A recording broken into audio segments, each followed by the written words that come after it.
también me erotiza tu sonrisa encantada. Vos sos un oasis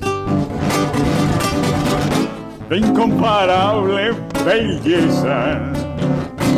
Vos sacias toda mi sed, me das vuelta la cabeza. Vos habitas mis sueños, extraplanetarios, y yo me transporto a lo extraordinario. Soy feliz, mi emperatriz, estoy en vos enraizado. Estoy en vos enraizado. Estoy en vos enraizado. Mi gran amor, estoy en vos enraizado.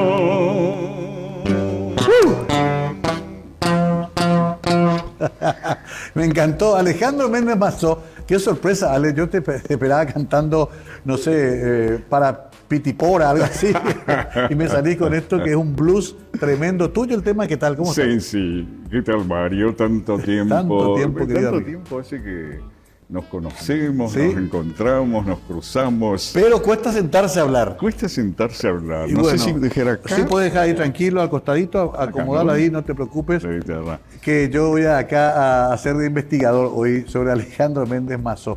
Con Ale nos conocimos en ese momento crucial de la historia reciente del Paraguay, cuando caía Stroessner y volvían los exiliados.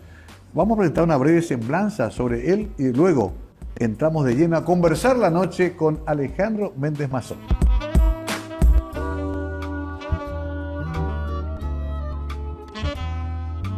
Alejandro Méndez Mazó cursó sus estudios primarios y secundarios en el Colegio Internacional. Es un investigador con enfoque en ciencia, tecnología, arte y sociedad, catedrático, músico y comunicador paraguayo con más de 40 años de trayectoria.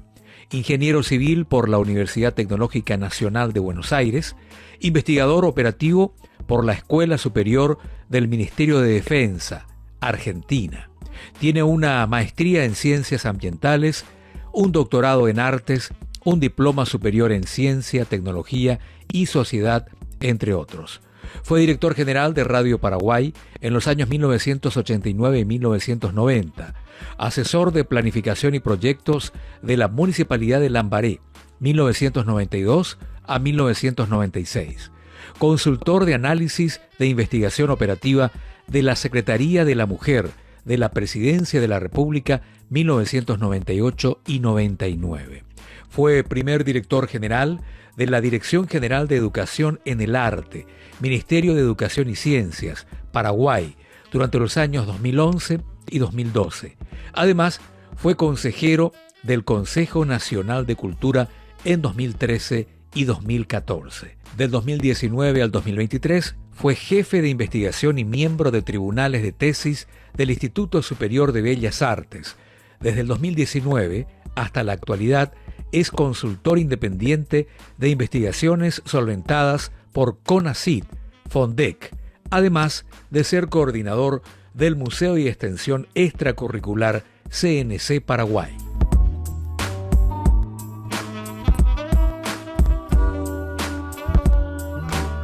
Bueno, Ale Méndez Mazó, estás revisando tu teléfono, parece que hay un documento medio peligroso ahí. ¿En qué andas, Ale? Un documento peligroso. ¿En qué andas? Mira, estaba recordando este trabajo titulado Exilio, Diáspora y Retorno, sí. Una investigación muy interesante realizada por 4 universidades de Estados Unidos e Israel. Los autores son Roniser, Segman, Sosnowski y Snackder. Exilio, Diáspora y Retorno.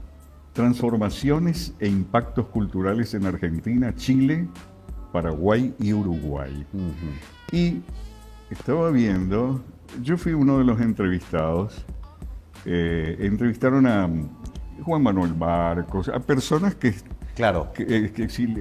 se desexiliaron. Y acá justamente te mencionan a vos. Mira vos. Sí, dice, el 17 de junio de 2010, Mario Ferreiro, la personalidad de radio más conocida en Paraguay, que considera que Méndez Mazó fue el primero en hablar de desexilio en Paraguay, lo entrevistó para obtener su opinión sobre una decisión entonces polémica de incorporar a jugadores considerados extranjeros, entre comillas, por haber sido criados en el exilio dentro del equipo de fútbol nacional. Ah, mirá vos. Claro, porque me acuerdo que surgió la gran polémica, ¿por qué vienen estos curepías a jugar por Paraguay? Exactamente. Y investigamos un poco y las mamás de estos chicos eran de Carapeguá, de Caguazú, Sí. o sea, eran exiliados económicos. Exacto. Algunos de ellos inclusive nacidos en Paraguay Sí, y exiliados con sus madres de chiquitos, de bebés. sí. ¿Verdad? Ahí inclusive me acuerdo que hablamos del derecho de sangre, Ujú. que es una cuestión muy, muy profunda que pocos países tienen, que tiene que ver con que uno conserva la nacionalidad por la sangre de la madre, principalmente. Exactamente. Y bueno, fue lindo para repasar un poco esa injusticia tremenda del que allá es Paragua y acá es Curepa, Tal cual. que vos viviste bastante eso. Yo lo viví permanentemente y te diría que hasta hoy. Hasta hoy, claro. Sí. Mirá, vos a 35 años, 36 de la caída de Stroessner todavía existe esa discriminación, a veces inconsciente, ¿sabes? Muchas veces es como que está en el inconsciente Sí. colectivo. Recuerdo, pero tantas cosas. En una ocasión, para el censo del 92, yo me presenté ante la Dirección de Estadística Ajá. respondiendo a un aviso del diario Sí. para trabajar como técnico del operativo. Y resulta que me tomaron un examen, igual que a todos, a muchos postulantes. Era básicamente para preparar la cartografía del censo. Yo soy ingeniero civil. Sí. Una de mis múltiples. Sí, eso vamos a hablar después, porque te quiero después encasillar en algo. Entonces, Actor, cantante, Sí. periodista, ingeniero. Entonces era básicamente para dibujar la cartografía. Pues no fui convocado. En el velatorio del senador Alcibiades Fernández, Sí. me dice una persona, mira, cajón de por medio. Mm. Yo te conozco. Y entonces, vení, me dice. Así medio en tono un poco autoritario. Un poco prepo. Sí. Y yo digo, ¿qué será? ¿Me van a llevar preso? ¿O qué? Claro. Entonces me dice, vos rendiste el examen te postulaste para trabajar en el censo. Le dije, sí, efectivamente. Y después me dice, y después no fui convocado, me imagino que reprobé el examen. Y me dice, ¿sabes qué? Sos un boludo. ¿Por? Podría saber por qué. Claro, perdón. Entonces me contesta, mira, yo te vi rindiendo examen, yo soy el director de la Dirección General de Estadística, Encuestas y Era el Censos, director. que hoy es el INE. Entonces, bueno, te cuento la verdad. Nuestros asesores extranjeros internacionales recomendaron no contratarte por estar sobrecalificado. Claro, resulta que yo, claro, quería tomar algún trabajo, tenía Claro. urgencia en trabajar. Sí. Entonces, en generar ingresos, y me postulé. Entonces me dice, y esto es muy delicado. Fíjate, me dice, si poco antes de realizar el operativo vos te borrás porque conseguís un trabajo mejor. Bueno, entonces me dice, no importa, tenemos la posibilidad de hacer contratación directa para un cargo jerárquico más importante, como asesor. Entonces me contrataron y trabajé para el censo y fue un hermoso trabajo. me tocó ocuparme de la planificación de todo el censo, y que fue, por cierto, para mi satisfacción y la de todos los que trabajamos ahí, el censo mejor hecho en toda la historia del Paraguay. Censo del 92. Pero a lo que voy es a lo siguiente. Fíjate vos, yo recién retornado de Argentina, habiendo hecho casi todo el nivel medio en la Argentina, porque yo desde el segundo curso de antes hice en la Argentina. Ya estuviste allá. Sí. Entonces, el examen era sobre geografía de Paraguay. Y yo de geografía creía saber muy poco. Claro. Pero había sido que sabía mucho. Fíjate que rendí el mejor examen. Claro. Quizás porque venía de un sistema educativo también importante, ¿no? Por un lado eso, y por otro lado el extrañamiento. Cuando uno está... El Teshagahú. El Teshagahú. El Teshagahú es poderosísimo. Ahí quiero hacer una pausa en tu relato porque quiero que la gente que está viendo también entienda esa parte de tu historia. ¿Tus padres van exiliados a la Argentina? Efectivamente. Mi padre era argentino. Sí. Estaba en el servicio diplomático. El Méndez. Sí. Entonces, o sea, a veces me preguntan si soy pariente de algunos de los Méndez de paraguayos. Los Méndez Fleitas. Claro, y no. Claro. Realmente no tengo parentesco de sangre con los Méndez Fleitas, los Méndez... hay otros Méndez, ¿verdad? Sí. Entonces, mi papá vino solo acá. Como te decía, en el servicio diplomático es donde él trabajaba. 45 días después de conocer a mi mamá, se casó con ella. Mirá vos. Sí. Él la amasó. Ella es masó. Sí. Por cierto, mi mamá, hago un pequeño paréntesis, estaba de novia. O sea, tu papá ahí entró. Sí, entró, pero entró en el momento justo. Ella estaba de novia con Arsenio Erico. No te puedo creer. Arsenio Erico. Mirá vos. Pero mis abuelos, Alejandro Masó e Inocencia Martínez, no querían que se case con él.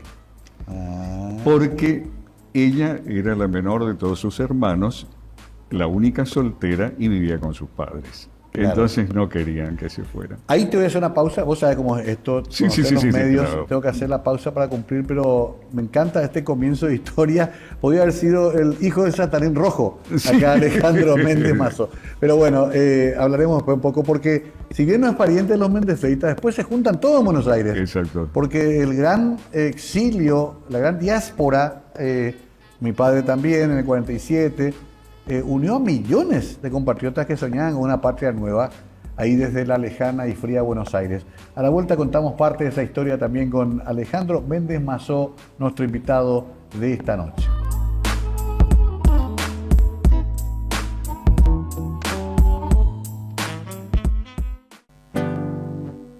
Quiero abrazarte, abrazarte con claro, de Luna y Beethoven, Neruda y cielo estrellado. Envuelvo en mi piel. Estoy a vos entregado y por amarte sin tiempo me despierto inaugurado. Vos habitas mis sueños extraplanetarios y yo me transporto a un mundo extraordinario. Estoy feliz, emperatriz, estoy en vos enraizado. Estoy en vos enraizado. Estoy en vos enraizado. Mi gran amor, estoy en vos enraizado. ¿Mi emperatriz o estoy en vos enraizado? ¿Cómo se llama el tema? Mi emperatriz.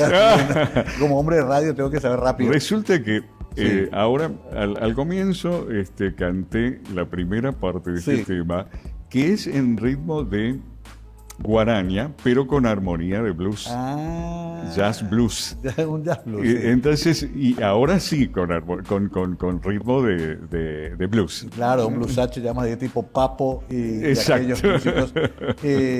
A ver, rápido, antes de volver a los temas familiares e históricos, para definirle un poco a Alejandro, obviamente que sos músico, pero también haces teatro, hace mucho tiempo. Así mismo. Ahora estoy dirigiendo una obra que se llama que todavía no subió a escena, se llama El Presidente. Ajá. Y es sobre la vida de Manuel Franco, que fue un gran presidente y poco conocido. Sí, poco conocido. La gente cree que la calle Presidente Franco, Puerto Presidente Franco, llevan el nombre de Rafael Franco, Claro. que es célebre. Nuestro héroe. Nuestro héroe. Nuestro héroe. Claro, pero en realidad no. Pero es solamente por Manuel Franco. debe decir comandante Franco para que sea de Rafael. Claro. Como claro. la calle, comandante Franco. Comandante Franco. Sí. Igual nos falta ya una ciudad también, comandante Rafael Franco. Pero sí, Exacto. Manuel Franco, el liberal era.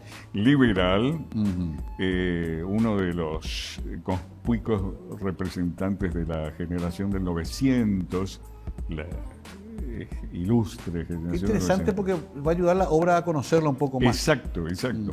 Justamente yo estoy trabajando en el Colegio Nacional de la Capital Sí. y él fue alumno del Nacional de la Capital, fue profe, fue director, fue ¿Cómo era? ministro y fue presidente. Un colegio que siempre tuvo grandes personalidades. Grande, En sí. su- Arsenio Rico. Claro, pasó otra por vez ahí. volvemos a Arsenio. Sí. También Mangoré. Agustín Que por Barrio. cierto, Mangoré, mira, me voy por las ramas. Sí, no, está bien, porque así va a ser esta conversación, no te preocupes. Mangoré componía canciones con mi tío abuelo, hermano de mi mamá, que era Marcelino Pérez Martínez. Claro. el Liberal famoso. también. Sí, sí. Que según dice Juan Max Boetner, uno de los hombres más cultos de su tiempo, que murió a los 31 años. Qué bárbaro. Increíble, Qué- ¿no? qué mucho. Qué generación. Qué generación, eso te iba a decir. Sí. A veces yo pienso en los jóvenes que murieron en Campo Cervera, por ejemplo. Sí, Puedo también. decir de que mucho talento se privó el Paraguay. Seguimos con Lobito Martínez, con Oscar Cardoso Claro. Campo. Tenemos esa tragedia, ¿no? Ahora, Ale, tu juventud en Buenos Aires, pasás por la secundaria, ingresar a la universidad, justo te tocan esos años duros también en Argentina. Sí, exactamente. Vienen los Es- procesos, viste todos esos procesos. Sí, estoy vivo de casualidad. Claro.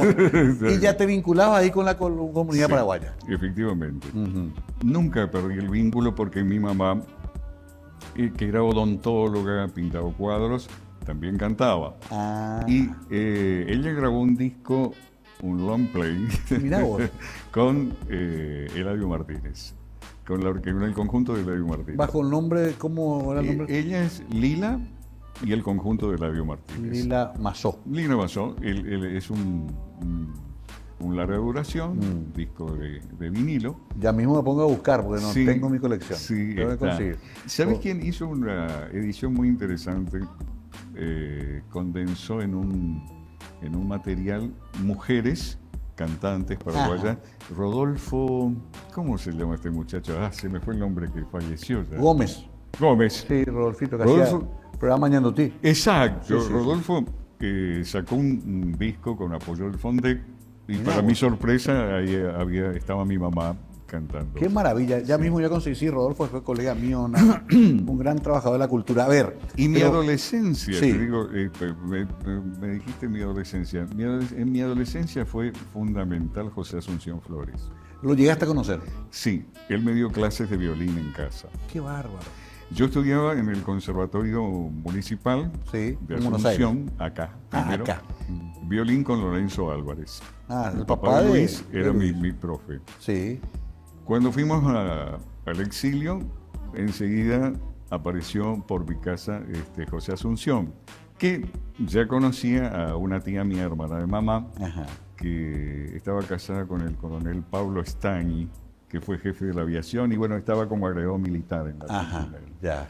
Y entonces, y mi tía era violinista de la OSCA. Entonces, como ella fue antes que nosotros, tenía esa relación con José Asunción Flores, que era un hombre muy sociable, muy sociable. Y entonces nos visitó y él se ofreció, ¿verdad?, para Qué maravilla. retomar el violín. Eso da para una biografía, eso lo atesorás. No cualquiera. Yo la única vinculación que tuve con Flores a través de Gilberto Ridarola, su gran amigo, que generan todo ese operativo de retorno del cuerpo ya de Flores después. Imagínate vos que era tanta la aversión a Flores que tenía Stroessner que no le dejó volver ni muerto. Ni muerto. Tuvo que caer Stroessner para que venga a su cuerpo. Así mismo. A ese nivel llegaba. Y ahí se juntaba toda la comunidad cultural, política. Sí. De hecho, mi mamá era muy peñera, hacía peñas en casa, y ahí concurrían Mario Mallorquín, que recitaba maravillosamente, político él, ¿verdad? Sí, sí. Pero recitaba Lorca, Eric Campos Cervera, que eran colorados disidentes, muchos. Colorado disidente. Sí. En su tiempo él fue guión rojo, inclusive. Guión rojo. ¿Quién más? Federico Aventi, capaz. Exactamente. El doctor. También Espartaco Martínez, actor. Bueno, y Eladio, cada vez que iba a grabar sus discos, iba a casa. Claro. Y, por supuesto que era número puesto José Asunción Flores. Qué maravilla. Y cantaban juntos a dúo en casa, Flores y Eladio. Y tengo que buscar entre mis cintas antiguas abiertas. Claro.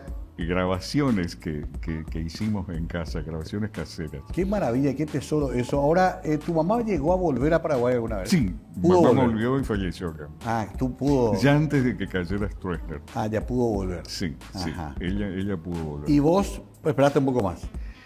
Yo tuve que esperar porque recibí algunos mensajes de Pastor Coronel y demás, muy claro, muy alentadores. Muy persuasivos. Muy persuasivos. ¿Y en qué momento te integras al Partido Febrerista?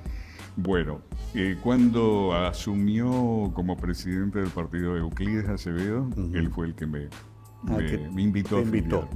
¿Vos no tenías militancia política acá en Paraguay?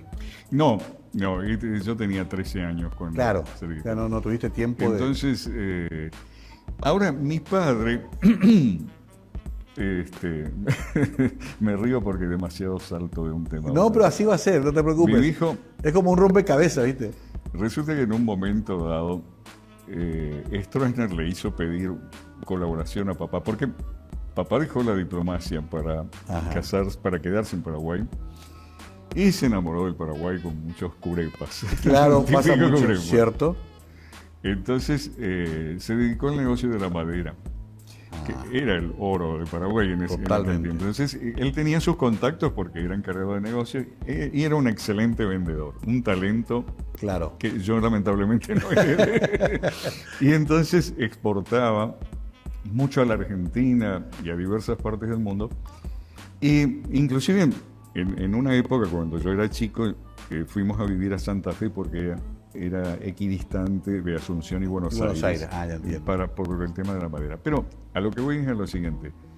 En un momento dado, como le iba muy bien y tenía un capital ocioso, se le ocurrió la mala idea de instalar un aserradero en Caguazú. En Campo 9. Claro. Entonces, cuando es una selva. Era una selva. Sí. Una selva, fíjate que era camino de tierra. A partir de Coronel Oviedo era camino de tierra. Entonces, con kilómetro 253. Aserradero Abraham Lincoln. Él era un hombre universal, le gustaba un poco. Le gustaba, era un gran humanista. Sí. Y seguidor de Alfredo Palacios, el gran socialista argentino. Bueno, ¿qué pasó? Que en un momento dado Stroessner le hace pedir un aporte para protección. Entonces mi padre realmente con una ingenuidad legítima dice, yo no necesito protección si yo no tengo problemas con nadie. Vas a ver que necesitas el general amigo. Claro, ahí comienza su problema. Y ahí vino el problema. Ahí, déjame hacer una pausa porque es una linda historia para entender un poco el origen, Alejandro. Después quiero también recordar con ustedes, tiene algo muy especial con respecto a Francia también, que existe mucho tiempo, una reivindicación muy interesante de la figura del dictador Francia, como uno de los padres fundadores de la patria, pero además constantemente está en actividad. Tus hijas, una de ellas es bailarina también. Sí, del Ballet Clásico Municipal. Sí. Hasta el año pasado, este año ya no está. Estuvo muchos años. Muchos años, 20 años. 20 años. Por eso, hay una raíz artística ahí que viene, creo que hace rato, en la familia Ale que vale la pena repasar. Todo esto a la vuelta de la pausa.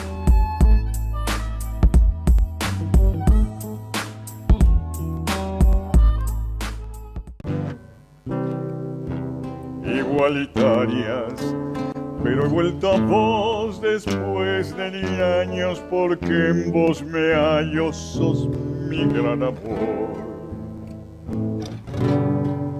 mi bella Asunción, mi bella Asunción. Volviste a tu bella Asunción en un momento en que todos estábamos con una esperanza, caía estrógeno, nada más y nada menos. Mi padre, por ejemplo, murió antes sin ver eso. Mira, Y soñaba, no pudo ver. Mi madre sí pudo disfrutarlo. Sin embargo, no se concretaron tampoco tan rápidamente todos los no, sueños. hasta ahora no. Hasta ahora no, ¿eh? No. ¿Qué te produce eso? Igual hay que seguir luchando. Sí, mira, sentimientos encontrados. El otro día me decía uno de mis nietos, abuelo, ¿para qué volviste? Claro. Sí, estabas tan Yo bien. llegué a preguntarle a mis padres eso, porque yo nacíamos en una serie de Tinelli, le decía. El exilio dorado, Sí. que decían los estronistas. Mira, hace 23 años yo estuve a punto de volverme a Buenos Aires. Resulta que me invitaron mis amigos ingenieros, el presidente del Colegio de Ingenieros de la provincia de Buenos Aires, era muy amigo mío. Lamentablemente falleció prematuramente hace poco tiempo. Y me había invitado concretamente para tener a mi cargo la caja previsional de la que maneja una tonelada de plata, ¿no? Como todo allá, que es todo muy Sí, grande. enorme. De hecho, es la caja más grande de ingenieros de la Argentina, ¿verdad? La de la provincia de Buenos Aires.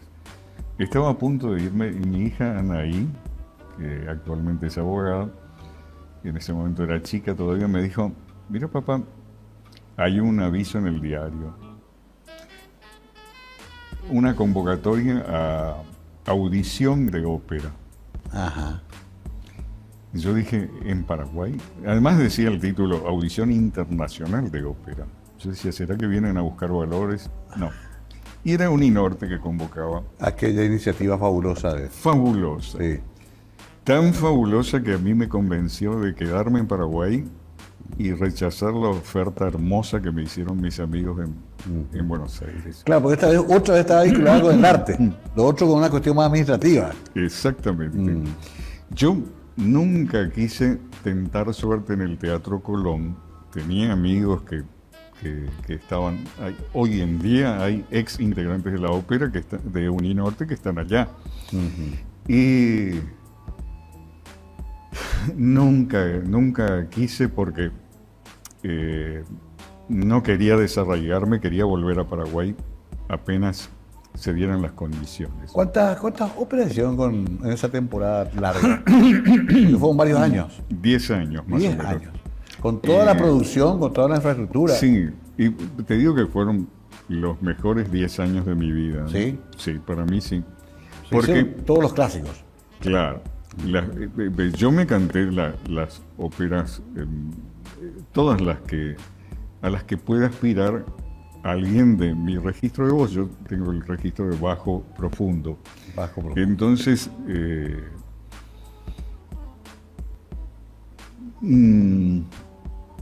todas. Más o menos yo habré participado en unas cerca de 20 óperas, un poquito Qué menos, bárbaro. 18, 17. Qué bárbaro. Entonces, fue algo, un aporte a la cultura histórico que jamás se dio, que jamás el Estado paraguayo invirtió tanto en cultura, porque cada producción de Uninorte costaba alrededor de $100.000, Mario. Claro. Una Y locura. fuera inversión privada. Privada, sin ningún aporte del Estado ni de ninguna otra fuente. Me acuerdo que me dijo Juan Manuel Marcos, yo después de ingresar a la ópera me enteré de que Juan Manuel estaba involucrado ahí. A él yo lo conocí en Buenos Aires. Mira vos, claro. Sí. Pero sí, amigo además de toda la gente del exilio. Claro. Entonces, él me ofreció hacerme cargo de la dirección de prensa de la universidad. Entonces yo ahí trabajaba mañana, tarde y noche. A la mañana me ocupaba de la prensa, a la tarde de la parte académica, básicamente hacía asesoramiento de tesis y daba clases de metodología de la investigación en diversas carreras, principalmente en ingeniería. Sí. Y también, y a la noche, ópera todas las noches. Todas las. Entonces Era tu vida esa. era mi vida Durante 10 años. y disfruté muchísimo esa década. O sea que ahí dijiste me quedo. Claro. Mm. Y eso también ocurrió un milagro, porque mi esposa de entonces me dijo, estás loco si pensás vivir del arte. Y entonces me dijo, ya no quiero seguir contigo. Y yo le dije, pero qué feliz coincidencia. Yo Claro. voy a cambiar de... Tenemos la misma idea. Tenemos la misma ¿Y idea. fue pacífico el...? Sí, totalmente. Está bien. Es la Totalmente. madre de tus chicas. Es la madre de mis hijas, sí. Sí. Yo me casé una sola vez y tuve 2 hijas, Sí. nada más biológicas. Maravillosas ambas. Sí. Ahora, Ale, evidentemente que ahí es un momento bisagra en tu vida en que decís o vuelvo Sí, o me quedo y te quedaste. ¿Te arrepentís por momentos? sí. Digo, porque mira que Argentina Mira. tiene otras conquistas que acá no tenemos. Yo ¿no? soy un tipo muy indeciso, no sé si inseguro, tal vez sí. De hecho, cuando iba a entrar a la universidad me anoté en 5 carreras porque no sabía qué seguir. Claro. Empecé varias. Es que obviamente, si te gusta la ópera y la ingeniería, Claro, estamos... entonces era muy complejo. Fíjate, paralelamente estudiaba filosofía e ingeniería. O sea, muy Borges loco. decía que uno puede aspirar a todas las culturas, Ujú. que no se debe a una sola. A mí me encanta esa frase. Estoy totalmente de acuerdo. ¿Verdad? Vos sabés que yo, para mí el ideal renacentista es muy válido, ¿verdad? Yo Que cuando... antes decíamos diletante. Diletante, sí. Pero en realidad es genial poder tener Es esa... genial. Mira, de hecho, después del Renacimiento y con la era industrial y todo eso, se separaron la ciencia del arte y el arte de la ciencia, cosa que jamás debió pasar, ¿verdad? Claro. Claro ejemplo, el modelo ideal es Leonardo da Vinci, ¿verdad? Exacto. Artista y ingeniero. científico. Sí. Entonces, pero siempre me fue difícil costar decisiones. Entonces pienso, if, como en inglés, Sí. ¿verdad? If, ¿qué hubiera pasado si? ¿Qué hubiera pasado? Entonces, por ejemplo, metí la pata varias veces. Por ejemplo, cuando retorné recién al Paraguay, tuve mucho trabajo de locución, de Sí. grabaciones, de locución comercial. Claro. Varios comerciales de televisión, pero como no estaba acostumbrado al ambiente de acá, yo no entendía los códigos. Entonces pasaba que se me atrasaban mucho en los pagos, me bicicleteaban, entonces me pudrí y dije, no, yo nunca más voy a grabar una locución. Claro, si tengo que pagar 3 meses para cobrar, no me Claro. interesa. Y me acuerdo que Raúl Melández, que es muy loco, me dijo un día, ¿estás trabajando con eso? No, dejale, eso no te pagan nunca. Entonces le hice caso. No fue un buen consejero. No, pero vos sabés que qué increíble que diga eso, porque el Quique Gamarra me decía el otro día que es un gran publicista que crea jingles Sí, un hace capo. años. Y le digo, no sé, más, me dice, estoy cansado de que me pospongan los pagos. Me dice la misma cosa. ¿En serio? Sigue la práctica. Sí, la práctica. Sí, lastimosamente. Uy, yo justo que pensaba volver. Bueno, espera, y lo de Francia dejé picando. Sí. Hace rato que tenés tu proyecto también con respecto Sí. al Doctor Francia. ¿En qué Es consiste? un proyecto de más de una década. Sí, Es un musical. ok. Un musical. Es diríamos una ópera rock. Ajá. Eh, Interesante. Sí. Entonces, mi Francia es un vampiro. Epa. Sí, y está dirigido a chicos de colegio, ahora que trabajo en el nivel Sí. medio. Vos sabés que yo empecé a trabajar en la universidad como docente, posgrado, también he enseñado en Sí. maestría, en doctorado, con metodología de la investigación. Y ahora quiero ir cada vez más a los años a los primeros años de vida. Ajá. Decíamos con mi amigo José Luis Benza, que falleció hace pocos meses, la mayor autoridad en estadística en Paraguay. Me decía él, mira Alejandro, para que la gente le pierda el miedo a la matemática, tenemos que empezar lo más abajo posible. ¿Qué te parece? ¿El nivel medio, el nivel primario? ¿Hacer una revolución? Sí. Yo decía, no, preprimaria. Sí. Porque vos sabés que persiste, tengo hijos en edad escolar y persiste esa aversión a la matemática. El cuco. Exacto, pero todo depende de cómo se enseña. Y con Francia aplicar lo mismo. Bueno, y con Francia, efectivamente. Quiero pedirte a la vuelta ¿te acordarás de una partecita? Sí, cómo no. ¿Sí? ¿Puede ser? Pues tengo que hacer la pausa porque me intriga mucho eso. No sabía la vinculación del vampirismo con Francia. Sí. Y sí supe porque vi fragmentos, pero no vi la obra completa. Por ahí la podemos resucitar también. Es interesante charla. Ustedes comprenderán, son dos amigos que se encuentran después de 30 años y están actualizando información. Alejandro Méndez Mazó, ya volvemos con él, y un fragmento de esa peculiar visión que él tiene de Gaspar Rodríguez de Francia.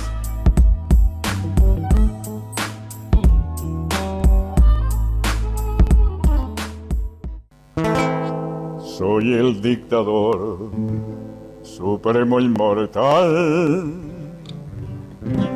Creo en el ideal de tierra sin mal, y aunque me parezco a él, yo no soy Drácula. ¡No! No soy Drácula, pero soy vampiro. Y eso tiene grandes ventajas. Desventajas para los corruptos, pero ventajas para la patria, porque me permite trasladarme de época en época, reencarnarme en figuras emblemáticas que aman la patria, como por ejemplo el coronel Rafael Franco. Me encanta. Vos sabés que cuando yo supe esto dije, espera un rato, Jorge Ramos desde Doctor Francia, ¿cómo va a ser esto, Alejandro? Ahora veo que es otro ¡Qué enfoque. atrevimiento de mi parte! Claro, Ramos. Un saludo a Jorge.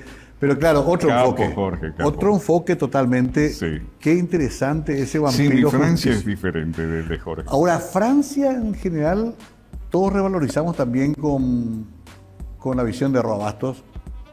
Efectivamente. Fabulosa. Sí, Yo el Supremo. totalmente.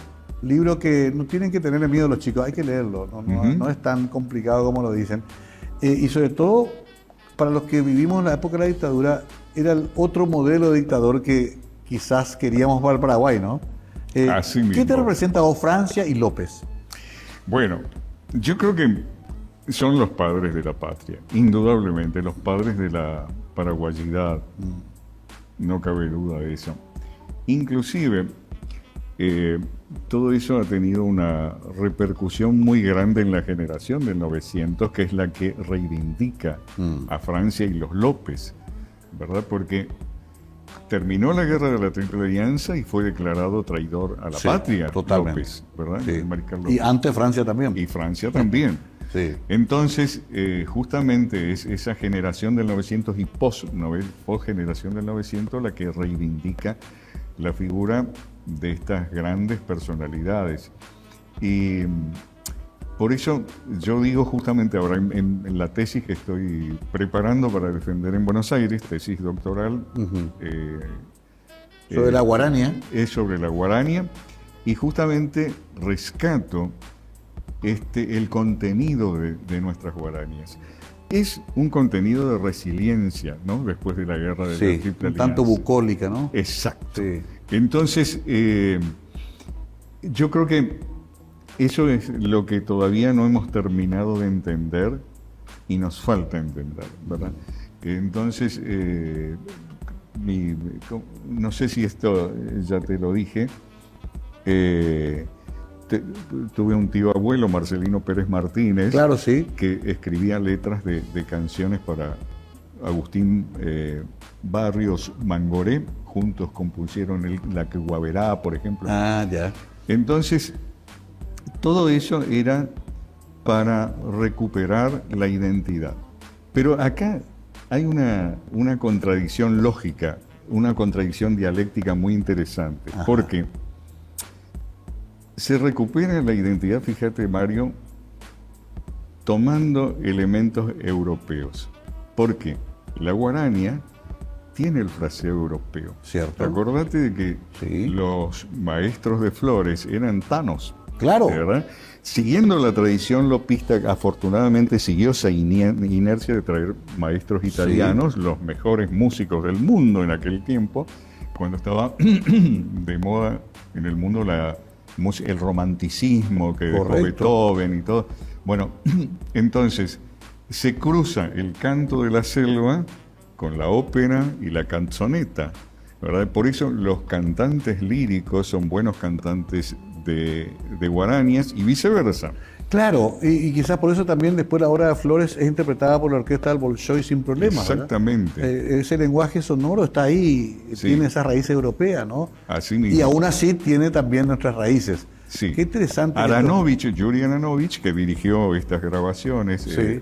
considerado por muchos el mejor director de orquesta de aquel tiempo, hablamos de la década del 60, dirigió todas esas grabaciones con la orquesta y el doble coro de la radio y televisión de Moscú. Entonces, y él quedó subyugado por la música de Flores, ¿verdad? Qué curioso, ¿no? Y justamente yo en mi tesis estoy tratando de aclarar 3 mitos. Uno, muchos floristas me van a querer pegar, Sí. pero yo considero que Flores fue como un padrino artístico para mí, Sí. ¿verdad? Él marcó mi vida a fuego. Ok. Y sin embargo, él jamás se erigió en creador de la guarania. Él dijo, yo la descubrí. Porque cómo apareció, cómo se formalizó la guarania. Sí. Pasaba que los músicos italianos no podían interpretar la polka. Claro. Entonces, ¿qué pasaba? Se escribía en el pentagrama de una manera y se interpretaba de otra. Entonces, los músicos paraguayos sabían Claro. cuál era el estilo que tenían Claro. que imprimirle. Entonces Flores dijo, bueno, vamos a estudiar. Para estudiar y lograr una escritura correcta, justamente para reivindicar a la patria, la identidad, él decía, tienen que poder interpretar los tanos. Y ellos también querían. Nicolino Pellegrini le decía, yo quiero, pero no entiendo sus Tengo el partituras. código sonoro. Claro. Y entonces Flores encontró el algoritmo. Ah. Flores encontró el algoritmo. Interesante. ¿Cómo? Ralentizando la polka. Dijo, vamos a ejecutar lentamente, muchachos, a ver. Sí. Y ahí descubrió la polirritmia. El acompañamiento va en 3 tiempos. Pom, pom, pom, dom, dom, dom, dom, dom, dom, dom, dom, dom, dom. Correcto. Dom, dom, dom, dom. Ese es el acompañamiento. Pero la melodía va en 6 tiempos. Entonces, mientras vos haces 3 en la línea de los bajos, está confiado Sí. el bajo, el acompañamiento, la melodía va más rápido, va en Sí. 6 tiempos. Entonces, él descubrió esa polirritmia. También descubrió la síncopa, que es un desplazamiento de la melodía respecto del acompañamiento. Bueno, todos esos... Hace el armado sonoro. Claro, él encuentra la configuración perfecta y la vuelca al pentagrama. Entonces ahí la partitura es correcta y los músicos entienden Ahí sale bien. Buricao, sale todo lo... Claro. ¿Y qué ocurre? Al interpretarse, la guarania es la polka lenta. Al interpretarse lentamente, Así como el bossa nova es la samba lenta. exactamente. Qué interesante. Nunca había escuchado esta teoría. Algunos floristas se enojarán, pero me parece Sí, bastante... por eso, y él decía, con toda humildad, decía, no, yo no soy el creador. Yo descubrí porque apareció ralentizando la polka. Ahora, el genio también para interpretar, Sí, esa- era un gran sistematizador. para resolver ese problema. Sí. Porque finalmente la Un música... es un problema, poco- es algo científico. Claro, es casi matemática. Sí, es matemática. Sí. Entonces, y al ser una música más lenta, da posibilidad de una mayor elaboración armónica, meter más acordes, más detalles melódicos, modulaciones. Ahí ya entra la genialidad de Flores, del Minio, de Demetrio Ortiz. Exacto. Esos arreglos Y son... después, yo digo también, yo sostengo que hay una guaraña rápida. También. Claro, ¿por qué? Porque al permitirle esa lentitud, elaborar más, también esa elaboración más detallada se traslada a la polca. Entonces, por ejemplo, Gallito Cantor no es una polca como galopera, no es una cosa sencilla, es mucho más... Sí. Cortina de Radio Moscú. Cortina de Radio Moscú durante varios años. Durante muchos años. Sí. Claro. A los rusos, yo estuve allá. Qué curioso. Gallito Cantor, yo nunca supe si era polca o guarania. Nunca, está ahí al lado. Está es cerca. una especie de guaraña rápida. Por eso. Qué genial. Bueno, se nos vaya acabando el tiempo, pero da un gusto enorme hablar de esto, Alejandro, que nos apasiona. A ver, evidentemente estás como siempre en varias cosas al mismo tiempo. Varias Porque cosas. te veo como docente, te veo preparando Mi tesis. tu tesis. A esta altura Mira, de tu vida, doctor, ¿en qué quieres ser? Doctor en artes. Por la Universidad Nacional de las Artes. ¿Sabes qué? Sí. Quiero volver a que se integren, se junten la ciencia y el arte.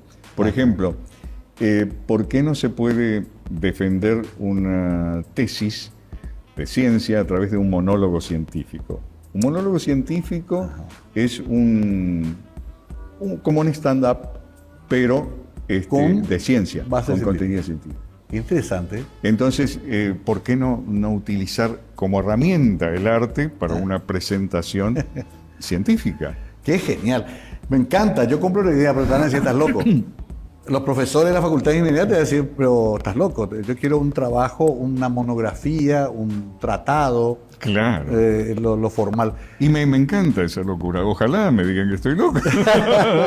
Pero con los chicos se trabaja muy bien. Yo estoy encantado. No quiero dejar de pasar el programa sin escuchar tu pensamiento breve sobre la situación y la posibilidad de un nuevo intento de cambio.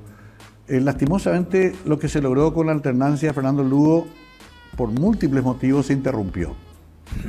4 años y se volvió otra vez al status quo. ¿Te parece que todavía Paraguay tendrá otra oportunidad a corto o mediano plazo de volver a intentar un cambio? Sí, mira Mario, estos chicos de la generación Z, muchos de ellos votaron, los que pueden votar, los que están en edad, votaron este gobierno, para que sus padres no pierdan su trabajo. ¿Entendés? Muchos son hijos de funcionarios públicos. Y ellos mismos son los que lo quieren sacar. Como dijo Yuya alguna vez, el pueblo eligió a color de Melo, el pueblo quiere sacarlo ahora. Entonces tiene todo el derecho. Qué interesante. Esto lo leí también de un análisis de otro amigo y decían, ¿por qué pusieron tanta represión? Porque saben que a ellos les fallaron. Sí, exactamente. Les tienen miedo a ellos porque ellos son los que les pueden decir, ustedes no fallaron. Y te voy a decir una cosa, yendo a un microespacio. Sí, nos quedan 2 minutos. El Colegio Nacional de la Capital ahora se está reconstruyendo. Está en una intervención de obra civil muy linda que yo estoy siguiendo de cerca. Y eso se hizo gracias a la movilización estudiantil. Claro, los reclamos. Sí. Entonces, adelante muchachos. Y Bien, chicas. me gusta esa postura. Claro que sí, ya es turno de ellos también. Es el turno. Hay sí. que entender también eso. Sí. Que nosotros ya hicimos lo que pudimos, pero que los que tienen la fortaleza y el espíritu y hasta la legalidad para hacerlo son ellos. Querido Alejandro, disfruté mucho de esta charla, nos faltó tiempo. Una miniserie podríamos hacer con la vida de Alejandro Méndez Mazo, pero hoy queríamos por lo menos algunos puntos tocar. Finalmente, ¿te sentí una persona plena? ¿Sos feliz? Sí, totalmente. ¿Sí? A pesar de todo. A pesar de todo, cuando Javier Yubi me entrevistó para la revista dominical de ABC, me dijo, ¿qué le falta a Alejandro para ser feliz? Le dije, nada, soy feliz. Eso es bueno. Lo mismo te respondo. Es bueno.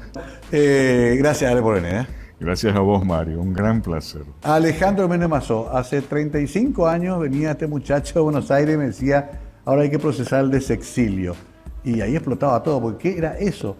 Y sí, era ver cómo nos reencontrábamos esos dos países separados por el exilio en la época de la dictadura. Un exilio que hoy sigue, por motivo económico sobre todo, y que ojalá no perdamos nunca de vista. Nosotros nos vamos, será hasta la próxima. Muchas gracias, buenas noches.